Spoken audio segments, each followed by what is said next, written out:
ஈரானின் புதிய உச்ச தலைவர் ஆயத்துல்லா அலி முஜ்தபா கமேனி அவர்களுடைய விசேட உரையும் அதிரடியான அறிவிப்புகளும். திரும்பும் திசையெல்லாம் பற்றி எரியும் அமெரிக்காவினுடைய எண்ணெய் கப்பல்களும், தற்கொலை ட்ரோன்களை களமிறக்கி இருக்கக்கூடிய ஈரானின் கடற்படையினரும், அடிமை அரபு நாடுகளில் இருக்கக்கூடிய அமெரிக்க நலன்களை பொளந்து கட்டும் ஈரானிய படையினரும், எரிபொருள் விலையேற்றத்தின் மிகப்பெரிய வெடிப்பை நோக்கி ஒட்டுமொத்த மேற்குலகத்தையும் நகர்த்தும் ஈரானின் யுத்த தந்திரமும், ஐநாவின் பாதுகாப்பு சபையில் ஈரானுக்கு எதிராக நிறைவேற்றப்பட்டிருக்கக்கூடிய தீர்மானமும், ட்ரோன்கள் மற்றும் ஏவுகணைகள் மூலமாக ஐநாவின் தீர்மானத்திற்கு பதிலடிகளை வழங்கிய ஈரானிய இராணுவத்தினரும், ஹெர்மோஸ் ஜலசந்தி வழியாக 2 இந்திய எண்ணெய் கப்பல்களுக்கு அனுமதி வழங்கப்பட்டுள்ளதா? இவை தொடர்பான உண்மையான தகவல்கள் என்ன? ஆபரேஷன் ஈட்டன் ஸ்ட்ரோ தாக்குதல்களை ஆரம்பித்த ஹிஸ்புல்லா இராணுவத்தினரும், கொத்து கொத்தாக தட்டி தூக்கப்படும் மெர்காவா போர்த்தாங்கி வாகனங்களும், தரைமட்டமாக்கப்படும் ராடர் கருவிகளும், தக்ஃபீரி தம்பி ஜூலானிற்கு எதிராக ஈராக் எதிர்ப்பு குழுக்கள் விடுத்திருக்கக்கூடிய இறுதி எச்சரிக்கைகளும், தரைமட்டமாக்கப்பட்டு வரும் ஈராக்கில் இருக்கக்கூடிய அமெரிக்காவின் மிக முக்கியமான தளங்களும்,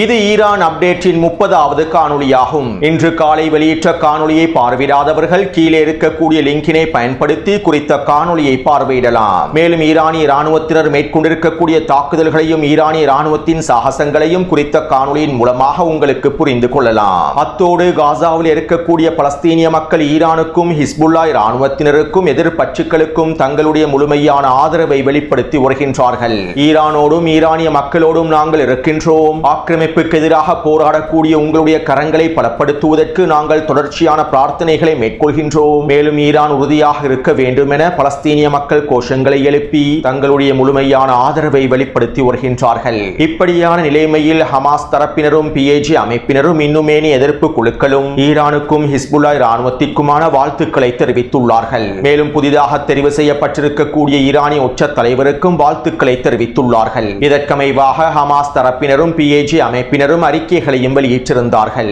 மேலும் இந்த அறிக்கையானது மிக நீண்ட அறிக்கை என்பதனால் அவற்றை குறிப்பிடவில்லை. ஹமாஸ் மற்றும் PAG அமைப்பினர் ஈரானுக்கு அனுப்பியிருக்கக்கூடிய வாழ்த்துச் செய்திகளை டெலிகிராம் சேனலில் முழுமையாக பதிவிடுகின்றேன். அடுத்து தக்ஃபீரி தம்பி ஜூலானியின் மிரட்டல்களை தொடர்ந்து கருத்துக்களை தொடர்ந்து ஈராக்கில் இருக்கக்கூடிய எதிர்ப்பு குழுக்கள் அவசரமாக அடுத்த கட்ட தயார்படுத்தல்களை மேற்கொண்டுள்ளார்கள். அமெரிக்க தூதர் டொம்பெராக்கினுடைய தலைமையில் ஹிஸ்புல்லா இராணுவத்திற்கு எதிராக ஜூலானியின் தக்ஃபீரி படைக்குழுக்களை களமிறக்குவது தொடர்பான பேச்சுவார்த்தைகள் மேற்கொள்ளப்பட்டிருந்தன. மேலும் ஹிஸ்புல்லா இராணுவத்தினர் நிராயுதபாணியாக்கப்பட வேண்டும் என்றும் தக்ஃபீரி ஜூலானி கருத்துக்களை வெளியிட்டிருந்தார். அது மட்டுமல்லாமல் லெபனான் எல்லை பிரதேசத்திலே தக்ஃபீரி படைகள் களமிறக்கப்பட்டுள்ளன. எனவே இப்படியான நிலைமையில் ஹிஸ்புல்லா இராணுவத்திற்கு எதிராக லெபனானிய களத்தில் ஜூலானியின் தக்ஃபீரி படைக்குழுக்கள் களமிறக்கப்பட்டால், லெபனான் எல்லை பிரதேசத்தினூடாக தக்ஃபீரி படைகள் தாக்குதல்களை ஆரம்பித்தால், நாங்கள் ஈராக் சிரியா எல்லை பிரதேசத்தினூடாக தரைவழி தாக்குதல்களை ஆரம்பிப்போம் என ஈராக்கிய எதிர்ப்பு குழுக்கள் அறிக்கைகளை வெளியிட்டுள்ளார்கள். ஹிஸ்புல்லா இராணுவத்திற்கு எதிராக தக்ஃபீரி ஜூலானி களமிறங்கினால், நாங்கள் சிரியாவின் கிழக்கு எல்லை பிரதேசத்தினூடாக தரைவழி தாக்குதல்களை ஆரம்பித்து டேரசோர் பிரதேசத்தில் இருக்கக்கூடிய ஒட்டுமொத்த எண்ணெய் வளங்களையும் கைப்பற்றுவோம். யூப்ரட்டிஸ் நதிக்கரை பிரதேசங்களை எங்களுடைய கட்டுப்பாட்டுக்கு கீழால் கொண்டு வருவோம். இதற்கான எல்லா விதமான தயார்படுத்தல்களையும் முடித்து விட்டோம் என ஈராக்கிய எதிர்ப்பு குழுக்கள் தக்ஃபீரி ஜூலானிற்கு இறுதி எச்சரிக்கைகளை வழங்கியுள்ளார்கள். அது மட்டுமல்லாமல் இந்த தரைவழி தாக்குதல்களுக்காக கிட்டத்தட்ட 80,000க்கும் அதிகமான போராளிகள் தயாராக இருப்பதாகவும் தெரிவிக்கப்படுகின்றது. தக்ஃபீரி தம்பி ஜூலானி முட்டாள்தனமான முடிவுகளை எடுத்து ஹிஸ்புல்லா இராணுவத்திற்கு எதிராக களமிறங்கினால், சிரியாவின் கிழக்கு பிரதேசத்திலே அடுத்த கட்ட தரைவழி தாக்குதல்கள் விரைவாக ஆரம்பிக்கப்படும். மேலும் இதற்கான எல்லா விதமான தயார்படுத்தல்களும் முழுமையாக முடிக்கப்பட்டுள்ளன. அடுத்து ஈராக்கில் இருக்கக்கூடிய எதிர்ப்பு குழுக்கள் குர்திஸ்தான் பிரதேசத்தில் இருக்கக்கூடிய அமெரிக்க நலன்களை ஒவ்வொன்றாக தரைமட்டமாக்கி வருகின்றார்கள். அமெரிக்காவினுடைய சிறிய பகுதி கூட எஞ்சிவிடக் கூடாது என்பதற்காக குர்திஸ்தான் எர்பில் பிரதேசத்திலே தொடர்ச்சியான ட்ரோன் தாக்குதல்களை மேற்கொண்டு வருகின்றார்கள். மேலும் குர்திஸ்தான் முழுவதும் பறந்து காணப்படக்கூடிய அமெரிக்க நலன்களை தேடி தேடி அழித்து வருகின்றார்கள். இதற்கமைவாக நேற்றிரவு மாத்திரம் குர்திஸ்தான் எல்லை பிரதேசத்திலே எர்பில் பிரதேசத்திலே 10க்கும் அதிகமான ட்ரோன் தாக்குதல்களும் ஏவுகணை தாக்குதல்களும் மேற்கொள்ளப்பட்டுள்ளன. அமெரிக்காவினுடைய மிக முக்கியமான தளவாட தளங்களை இலக்கு வைத்தும் தாக்குதல்கள் மேற்கொள்ளப்பட்டுள்ளன. எர்பில் விமான நிலையத்திற்கு அருகாமையில் இருக்கக்கூடிய அமெரிக்காவின் மிக முக்கியமான ரகசிய தளத்தை இலக்கு வைத்தும் தாக்குதல்களை மேற்கொண்டுள்ளார்கள். மேலும் இந்த தாக்குதல்களை மேற்கொண்டதற்கு பின்பு பக்தாத் விமான நிலையத்திற்கு அருகாமையில் இருக்கக்கூடிய அமெரிக்காவின் ராஜதந்திர தளவாட ஒருங்கிணைப்பு மையத்தை இலக்கு வைத்து தாக்குதல்களை மேற்கொண்டுள்ளார்கள். குறித்த தளவாட ஒருங்கிணைப்பு மையமானது இவ்வளவு நாளாக ரகசியமாகவே இயங்கி வந்தது. இருப்பினும் தற்போது குறித்த மையத்தை இலக்கு வைத்தும் தாக்குதல்களை மேற்கொண்டுள்ளார்கள். இந்த தாக்குதலிலே குறித்த தளமானது முழுமையாக தரைமட்டமாக்கப்பட்டுள்ளது, தீக்கிரையாக்கப்பட்டுள்ளது. அத்தோடு குர்திஸ்தான் பிரதேசத்திலும் ஈராக்கின் பக்தாத் பிரதேசத்திலும் இருக்கக்கூடிய அமெரிக்க நலன்கள் முழுமையாக தரைமட்டமாக்கப்பட்டு வருவதனால் அமெரிக்காவினுடைய சொத்துக்கள் ஈராக்கிலே முழுமையாக அளிக்கப்பட்டு வருவதனால் நேற்றிரவு அமெரிக்கா ஈராக்கினுடைய எதிர்ப்பு குழுக்களுக்கு எதிரான வான்வழி தாக்குதல்களையும் ஆரம்பித்தது. இதற்கமைவாக ஈராக்கின் மொசூல் எல்லை பிரதேசத்தில் இருக்கக்கூடிய PMF எதிர்ப்பு குழுக்களின் தளத்தை இலக்கு வைத்து தாக்குதல்களை மேற்கொண்டிருந்தது. அதே போன்று காத்திப் ஹிஸ்புல்லாவினுடைய தளங்களை இலக்கு வைத்தும் தாக்குதல்களை மேற்கொண்டிருந்தது. மேலும் ஈராக்கின் கிர்குக் பிரதேசத்திலும் தாக்குதல்களை மேற்கொண்டிருந்தது. அத்தோடு இந்த தாக்குதலின் போது 3 போராளிகள் கொல்லப்பட்டிருப்பது உறுதி செய்யப்பட்டுள்ளது. மேலும் அமெரிக்கா ஈராக்கிய எதிர்ப்பு குழுக்களுக்கு எச்சரிக்கைகளை வெளியிட்டுள்ளது. நீங்கள் அமெரிக்க நலன்களுக்கு எதிரான தாக்குதல்களை அவசரமாக நிறுத்திவிட வேண்டும். இல்லாவிட்டால் நாங்கள் ஈராக் முழுவதும் இருக்கக்கூடிய எதிர்ப்பு குழுக்களின் தளங்களை இலக்கு வைத்து தாக்குதல்களை மேற்கொள்வோம் என அமெரிக்கா இறுதி எச்சரிக்கைகளை வெளியிட்டுள்ளது. மேலும் அமெரிக்காவினுடைய இந்த எச்சரிக்கைகளை தொடர்ந்து ஈராக்கிய எதிர்ப்பு குழுக்கள் ட்ரோன்கள் மூலமாகவும் ஏவுகணைகள் மூலமாகவும் அமெரிக்காவுக்கு பதிலடிகளை வழங்கினார்கள். இதற்கமைவாக அமெரிக்காவின் எச்சரிக்கைகளை தொடர்ந்து ஏர்பில் விமான நிலையத்தினை இலக்கு வைத்தும் குர்திஸ்தான் பிரதேசத்தில் இருக்கக்கூடிய 3 எண்ணெய் கிணறுகளை இலக்கு வைத்தும் அதிரடியான ட்ரோன் தாக்குதல்களை மேற்கொண்டிருந்தார்கள். ஏற்கனவே குர்திஸ்தான் பிரதேசத்தில் இருக்கக்கூடிய எண்ணெய் கிணறுகள் சிதைக்கப்பட்டு விட்டன. மேலும் குறித்த எண்ணெய் கிணறுகளோடு சம்பந்தப்பட்டிருக்கக்கூடிய நிறுவனங்களை இலக்கு வைத்தும் தாக்குதல்களை மேற்கொண்டுள்ளார்கள். அது மட்டுமல்லாமல் குறித்த எண்ணெய் கிணறோடு சம்பந்தப்பட்டிருக்கக்கூடிய 2 ட்ரக் வண்டிகளையும் தட்டி தூக்கியுள்ளார்கள். அடுத்து ஹிஸ்புல்லா இராணுவத்தினர் வீரியமான தாக்குதல்களை தொடர்ச்சியாக மேற்கொண்டு வருகின்றார்கள். மேலும் நேற்றிரவு ஹிஸ்புல்லா இராணுவத்தினர் இஸ்ரேலி ஆக்கிரமிப்புக்கு எதிரான அடுத்த கட்ட போரை அறிவித்தார்கள். மேலும் இஸ்ரேலி ஆக்கிரமிப்புக்கு எதிரான இந்த அடுத்த கட்ட தாக்குதல்களுக்கு அல்-அஸ்ஃபல் மாக்குல் என பெயர் வைத்துள்ளார்கள். இதனை ஆங்கிலத்தில் டிவோரிங் விண்ட் என்று அழைப்பார்கள். அதாவது அழிக்கக்கூடிய காற்று என்று பொருள்படும். மேலும் இது அவமானம் மற்றும் அழிவையே குறிக்கின்றது. ஆப்ரஹாவினுடைய இராணுவம் எவ்வாறு அழிக்கப்பட்டது, சிதைக்கப்பட்டது என்பதனையே இது குறிக்கின்றது. இதற்கமைவாகவே தற்போது ஹிஸ்புல்லா இராணுவத்தினர் இந்த தாக்குதல்களை ஆரம்பித்துள்ளார்கள். மேலும் இந்த தாக்குதல்களுக்கு ஆங்கிலத்தில் ஆபரேஷன் ஈட்டன் ஸ்ட்ரோ என்றும் பெயர் வைத்துள்ளார்கள். அத்தோடு ஹிஸ்புல்லா இராணுவத்தின் இந்த அடுத்த கட்ட ஆபரேஷன் ஈட்டன் ஸ்ட்ரோ தாக்குதல்களுக்கு அமைவாக வெறும் 10 நிமிடங்களுக்குள் இஸ்ரேலி ஆக்கிரமிப்புக்கு எதிராக 150க்கும் அதிகமான ஏவுகணை தாக்குதல்கள் ஆரம்பிக்கப்பட்டன. தெற்கு லெபனான் எல்லை பிரதேசங்களில் இருந்து இந்த ஏவுகணை தாக்குதல்கள் மேற்கொள்ளப்பட்டிருந்தன. இஸ்ரேலி ஆக்கிரமிப்பு தெற்கு லெபனானினுடைய எந்த எல்லை பிரதேசங்களை முழுமையாக தரைமட்டமாக்கிவிட்டோம் என்று அறிவித்ததோ அந்த பிரதேசங்களில் இருந்தே ஹிஸ்புல்லா இராணுவத்தினர் 150க்கும் அதிகமான ஏவுகணை தாக்குதல்களை மேற்கொண்டார்கள். மேலும் இஸ்ரேலி ஆக்கிரமிப்பு ராணுவம் நிலை கொண்டிருக்கக்கூடிய பிரதேசங்களில் இருந்தும் ஏவுகணை தாக்குதல்களை மேற்கொண்டார்கள். கிட்டத்தட்ட 10 நிமிடங்களுக்குள் இந்த 150 ஏவுகணை தாக்குதல்கள் மேற்கொள்ளப்பட்டிருந்தன. இவற்றிலே 25க்கும் அதிகமான ஏவுகணைகள் தாக்கத்தை ஏற்படுத்தி இருந்தன. இஸ்ரேலி ஆக்கிரமிப்பின் வடக்கு பிரதேசத்தில் இருக்கக்கூடிய ஒவ்வொரு கிராமத்தையும் நகரத்தையும் இலக்கு வைத்து இந்த 150க்கும் அதிகமான ஏவுகணை தாக்குதல்கள் மேற்கொள்ளப்பட்டிருந்தன. வடக்கு பிரதேசத்தில் இருக்கக்கூடிய ஒட்டுமொத்த நிலத்தினர்களும் முழுமையாக தெரித்து ஓடிவிட வேண்டும். யாருமே வடக்கு பிரதேசத்தில் இருக்கக்கூடாது என்பதனை உறுதி செய்வதற்காகவே ஹிஸ்புல்லா இராணுவத்தினர் இந்த அதிக எண்ணிக்கையிலான ஏவுகணை தாக்குதல்களை மேற்கொண்டிருந்தார்கள். அத்தோடு இந்த தாக்குதல்களை தொடர்ந்து இஸ்ரேலி ஆக்கிரமிப்பின் வடக்கு பிரதேசத்தில் இருக்கக்கூடிய இராணுவ கட்டளை தளங்களை இலக்கு வைத்தும் அயன்டோம் அமைப்புகளை இலக்கு வைத்தும் ராடர் கருவிகளை இலக்கு வைத்தும் 60க்கும் அதிகமான ஏவுகணை தாக்குதல்களை மேற்கொண்டார்கள். மேலும் இந்த தாக்குதலின் போது ஈரானிய தரப்பினரும் ஏவுகணை தாக்குதல்களை ஆரம்பித்தார்கள். இஸ்ரேலி ஆக்கிரமிப்பின் வான் பாதுகாப்பு அமைப்புகளை சீர்குலைக்கும் நோக்கத்தோடு ஹிஸ்புல்லா இராணுவத்தினர் இந்த அதிக எண்ணிக்கையிலான ஏவுகணை தாக்குதல்களையும் மேற்கொண்டிருந்தார்கள். அதே போன்று தரைவழி தாக்குதலிலே லிச்சானி நதி கருகாமில் இருக்கக்கூடிய கஃபர் ஷுபா பிரதேசத்தில் கிட்டத்தட்ட 3 மணித்தியாலங்களுக்கு மேலாக இஸ்ரேலி ஆக்கிரமிப்பு சிப்பாய்களை சுற்றி உடைத்து ரதுவான் படைப்பிரிவினர் வீரியமான துப்பாக்கிச் சூட்டு தாக்குதல்களையும் கவசெதிர்ப்பு ஏவுகணை தாக்குதல்களையும் மேற்கொண்டுள்ளார்கள். இந்த தாக்குதலிலே குறித்த பிரதேசத்தில் மாத்திரம் 3 மெர்காவா போர்த்தாங்கி வாகனங்கள் தட்டி தூக்கப்பட்டுள்ளன.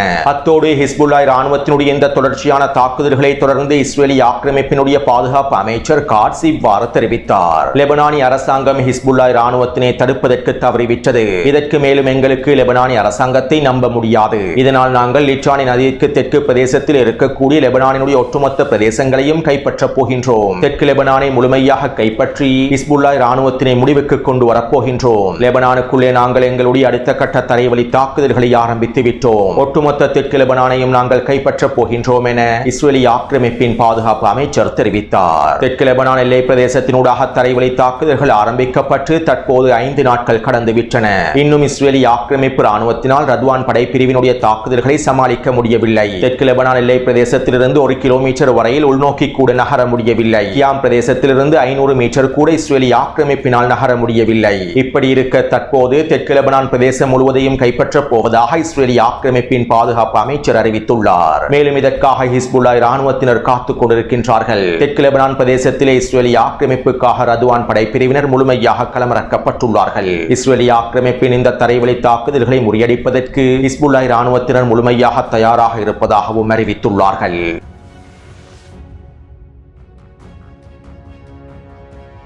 ஈரானிய IRGC ராணுவத்தின் துணை தளபதி ஜெனரல் அலி ஃபர்தாவி அவர்கள் இவ்வாறு தெரிவித்துள்ளார். நேற்றைய தினத்திலிருந்து டொனால்ட் ட்ரம்ப் அதிகமாக தடுமாறுகின்றார். டொனால்ட் ட்ரம்ப் தனிப்பட்ட முறையில் போர் நிறுத்தத்தினை அறிவிப்பதற்கு முயற்சி செய்கின்றார். இந்த போரிலே நாங்கள் வெற்றியடைந்து விட்டோம் என்று கூறி இந்த போரை நிறுத்துவதற்கு முயற்சி செய்கின்றார். அவர் வேண்டுமானால் இந்த போரை நிறுத்திக் கொள்ளட்டும். நாங்கள் இந்த போரை நிறுத்தப் போவதில்லை. மத்திய கிழக்கில் இருக்கக்கூடிய அமெரிக்காவின் இராணுவ கட்டளை தளங்களும் அமெரிக்க நலன்களும் எங்களுடைய தேசத்திற்கு மிகப்பெரிய அச்சுறுத்தலாகும். இந்த பிராந்தியத்தினுடைய அமைதிக்கு மிகப்பெரிய அச்சுறுத்தலாகும். இதனால் இவற்றை முழுமையாக முடிவுக்கு கொண்டு வரப்படும் வரை நாங்கள் எங்களுடைய தாக்குதல்களை நிறுத்தப் போவதில்லை. மேலும் எங்களிடம் நீருக்கடியால் வேகத்துடன் சென்று தாக்குதல்களை மேற்கொள்ளக்கூடிய ஏவுகணைகள் காணப்படுகின்றன. அமெரிக்காவினுடைய போர்க்கப்பல்களை மூழ்கடிப்பதற்காகவே நாங்கள் இந்த ஏவுகணைகளை விசேடமாக தயாரித்துள்ளோம். மேலும் இவற்றை நாங்கள் இன்னும் களமிறக்கவில்லை. அமெரிக்காவினுடைய போர்க்கப்பல்களை மூழ்கடிப்பதற்கான விசேட திட்டங்களையும் நாங்கள் வைத்துள்ளோம். அந்த திட்டங்களை நாங்கள் இன்னும் களமிறக்கவில்லை, செயற்படுத்தவில்லை. மேலும் எங்களுடைய இந்த திட்டங்களை தெரிந்து கொண்ட அமெரிக்கா தற்போது 700 கிலோமீட்டர் தொலைவு வரையில் தெரித்து ஓடியுள்ளது. மேலும் அமெரிக்க போர்க்கப்பல்களை மூழ்கடிப்பதற்கான எங்களுடைய சிறப்பு திட்டம் தயாராகவே இருக்கின்றது. மேலும் எங்களுடைய நிலைப்பாட்டை அமெரிக்கர்கள் தெளிவாக புரிந்து கொள்ள வேண்டும் என ஈரானிய IRGC ராணுவத்தின் துணை தலைவர் தெரிவித்துள்ளார். அடுத்து ஈரானின் காத்தமல் அன்பியா இராணுவ தலைமையகத்தின் ஊடக பேச்சாளர் இவ்வாறு தெரிவித்தார். நீங்கள் கடற்படை கண்ணிவெடிகளை பற்றி யோசிப்பதற்கு முன்பு வெடிக்கப் போகும் எண்ணெய் விலையை பற்றி யோசியுங்கள். எண்ணெய் விலையினுடைய கடிகாரம் தற்போது ஆரம்பிக்கப்பட்டு விட்டது. மேலும் இந்த கடிகாரத்தின் டிக் டிக் என்கின்ற சத்தம் உங்களுக்கு கேட்கவில்லையா? நீங்கள் அனைவரும் மிகப்பெரிய எண்ணெய் விலை வெடிப்பை அனுபவிக்கப் போகின்றீர்கள். எண்ணெய் விலையானது $200 வரையில் அதிகரிக்கப் போகின்றது. மேலும் அதற்கான எல்லா விதமான வேலை திட்டங்களையும் நாங்கள் மும்முரமாக மேற்கொண்டு வருகின்றோம் என காத்தமல் அன்பியாவினுடைய ஊடக பேச்சாளர் தெரிவித்துள்ளார். அதாவது எண்ணெய் விலையானது பீப்பாய்க்கு $200 அளவில் உயர்ந்து விட்டால் அது ஒரு மிகப்பெரிய வெடிப்பாகவே மாறிவிடும். உலக பொருளாதாரத்தில், குறிப்பாக மேற்குலக பொருளாதாரத்தில் மிகப்பெரிய வெடிப்பை ஏற்படுத்திவிடும். முன்னைய காணொளிகளிலும் இவை தொடர்பாக நான் தெளிவாக குறிப்பிட்டுள்ளேன். மேலும் ஹெர்முஸ் ஜலசந்தி என்கின்ற ஆயுதத்தை பயன்படுத்தி இந்த மிகப்பெரிய வெடிப்பை ஏற்படுத்துவதற்கான எல்லா விதமான வேலை திட்டங்களையும் ஈரானிய இராணுவத்தினர் மும்முரமாக மேற்கொண்டு வருகின்றார்கள். ஈரானிய தலைமைகள் இதற்கான காய் நகர்த்தல்களை விவேகமாக மேற்கொண்டு வருகின்றார்கள். அடுத்து ஹெர்முஸ் ஜலசந்தி பிரதேசத்தினூடாக இந்தியாவினுடைய 2 எண்ணெய் கப்பல்கள் அனுமதிக்கப்பட்டதாக ராய்ட்டர்ஸ் ஊடகம் செய்திகளை வெளியிட்டது. இந்த செய்திகளை வெளியிட்டு 20 நிமிடங்களுக்குள் இந்தியாவின் கொடியுடன் பறக்கக்கூடிய எண்ணெய் கப்பல்களை ஹெர்முஸ் ஜலசந்தி பிரதேசத்தில் ஈரான் அனுமதிக்கவில்லை என்றும் செய்திகளில் குறிப்பிட்டிருந்தது. இருப்பினும் இந்திய ஊடகங்கள் இந்த தகவலை பயன்படுத்தி அவர்களுக்கு தேவையான பிரச்சாரங்களை மேற்கொண்டார்கள். ஹெர்முஸ் ஜலசந்தி பிரதேசத்தினூடாக இந்தியாவின் 2 எண்ணெய் கப்பல்கள் அனுமதிக்கப்பட்டு விட்டது என்றும் இந்தியாவுக்கு தேவையான எரிபொருள் கொண்டுவரப்பட்டு விட்டது என்றும் பிரச்சாரங்களை மேற்கொண்டார்கள். ஏனென்றால் ஹெர்முஸ் ஜலசந்தி முழுமையாக இழுத்து மூடப்பட்டிருப்பது இந்தியாவினுடைய மத்திய அரசுக்கு மிகப்பெரிய சிக்கலை ஏற்படுத்தியுள்ளது. மோடியின் அரசாங்கத்திற்கு மிகப்பெரிய சிக்கலை ஏற்படுத்தியுள்ளது. இந்த நிலைமை இந்தியாவில் தொடருமாக இருந்தால் இந்திய மக்கள் மோடியின் அரசாங்கத்திற்கு எதிராக வீதியில் இறங்கி போராடுவதற்கு ஆரம்பித்து விடுவார்கள். எனவே இந்த நிலைமைகள் ஏற்படாமல் இருப்பதற்காகவும் இந்திய மக்களை ஏமாற்றுவதற்காகவும் இந்த பிரச்சாரங்களை இந்திய ஊடகங்கள் பயன்படுத்திக் கொண்டன.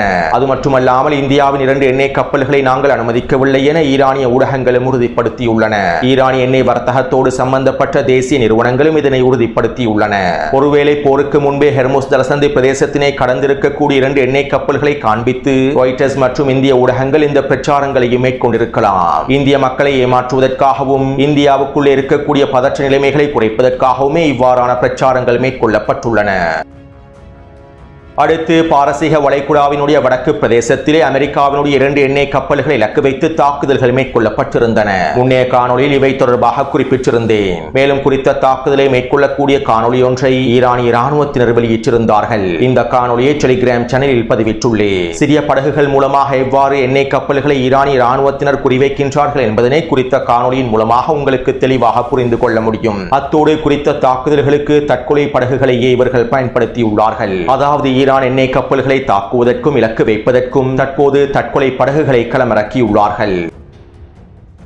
அத்தோடு ஐக்கிய அரபு அமீரகத்தின் ஜபல் அலி துறைமுகத்திற்கு வடக்கு பிரதேசத்திலே நிலை கொண்டிருந்த அமெரிக்காவினுடைய எண்ணெய் கப்பலை இலக்கு வைத்து தாக்குதல் ஒன்றை மேற்கொண்டிருந்தார்கள். அதே போன்று ஹெர்மோஸ் ஜலசந்தி பிரதேசத்தின் தெற்கு பிரதேசத்திலே ஜப்பானிய கொடியோடு சென்று கொண்டிருந்த ஒரு கொள்கலன் கப்பலை இலக்கு வைத்தும் தாக்குதல்களை மேற்கொண்டிருந்தார்கள். இதே போன்று ஹெர்மோஸ் ஜலசந்தி பிரதேசத்திற்கு அருகாமையிலும் இன்னும் ஒரு எண்ணெய் கப்பலை இலக்கு வைத்து தாக்குதல்கள் மேற்கொள்ளப்பட்டிருப்பதாக தற்போது செய்திகள் வெளியாகி இருந்தன. அடுத்து ஐநாவினுடைய பாதுகாப்பு சபையில் பஹ்ரைன் நாடானது ஈரானுக்கு எதிரான முன்மொழிவு ஒன்றை முன்வைத்திருந்தது. மத்திய கிழக்கில் இருக்கக்கூடிய நாடுகளுக்கு எதிராக ஈரான் தாக்குதல்களை மேற்கொள்கின்றது. எங்களுடைய நாட்டின் இறையாண்மையை ஈரான் மீறியுள்ளது. இந்த தாக்குதல்களை ஈரான் அவசரமாக நிறுத்த வேண்டும். இல்லாவிட்டால் ஈரானுக்கு எதிரான கடுமையான முடிவுகள் எடுக்கப்பட வேண்டும் என்கின்ற முன்மொழிவையே பஹ்ரைன் ஆனது ஐக்கிய நாடுகள் சபையில் முன்வைத்துள்ளது. மேலும் ஐநாவின் பாதுகாப்பு சபையில் முன்வைக்கப்பட்டிருக்கக்கூடிய குறித்த முன்மொழிவானது அதிக வாக்குகளினால் நிறைவேற்றப்பட்டுள்ளது. ரஷ்யாவும் சீனாவும் குறித்த வாக்கெடுப்பில் கலந்து கொள்ளவில்லை. அத்தோடு ஐநாவின் பாதுகாப்பு சபையில் நிறைவேற்றப்பட்டிருக்கக்கூடிய குறித்த தீர்மானத்தை ஈரான் கண்டுகொள்ளவே இல்லை. மேலும் ஈரான் இதற்கு ட்ரோன்கள் மற்றும் ஏவுகணைகள் மூலமாகவே பதில்களை வழங்கியது. அதாவது ஐநாவின் பாதுகாப்பு சபையில் குறித்த தீர்மானம் நிறைவேற்றப்பட்டு 1-2 மணித்தியாலங்களுக்குள் பஹ்ரைனிய துறைமுகத்தில் இருக்கக்கூடிய எண்ணெய் களஞ்சிய சாலையை இலக்கு வைத்து தாக்குதல்கள் மேற்கொள்ளப்பட்டன. இந்த தாக்குதலினால் தற்போதும் குறித்த எண்ணெய் களஞ்சிய சாலையானது எரிந்து கொண்டுதான் இருக்கின்றது. அதே போன்று பஹ்ரைனிய விமான நிலையத்தை இலக்கு வைத்தும் விமான நிலையத்திற்கு அருகாமையில் இருக்கக்கூடிய தளம் ஒன்றை இலக்கு வைத்தும் ட்ரோன் தாக்குதல்களை மேற்கொண்டிருந்தார்கள். இந்த தாக்குதல்கள் அனைத்தும் ஐக்கிய நாடுகள் சபையில் நிறைவேற்றப்பட்ட தீர்மானத்திற்கு வழங்கப்பட்டிருக்கக்கூடிய பதிலடியாகும்.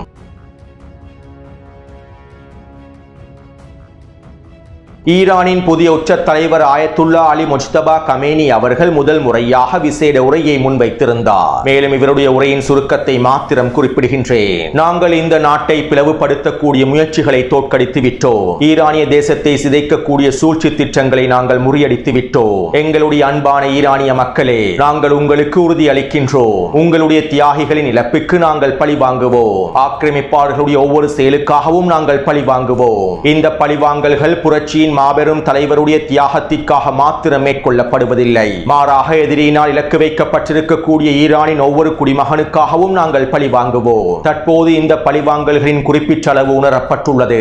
ஆனால் இது போதாது.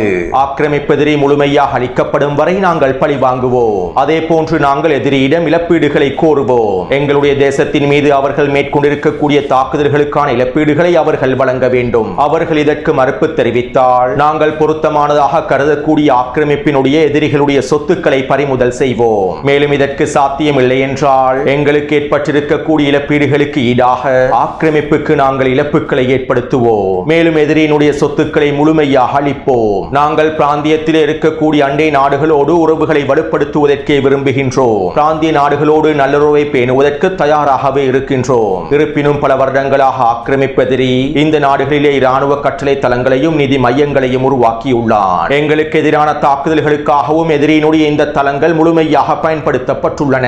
எதிரியினுடைய நிதி மூலங்கள் முழுமையாக பயன்படுத்தப்பட்டுள்ளன.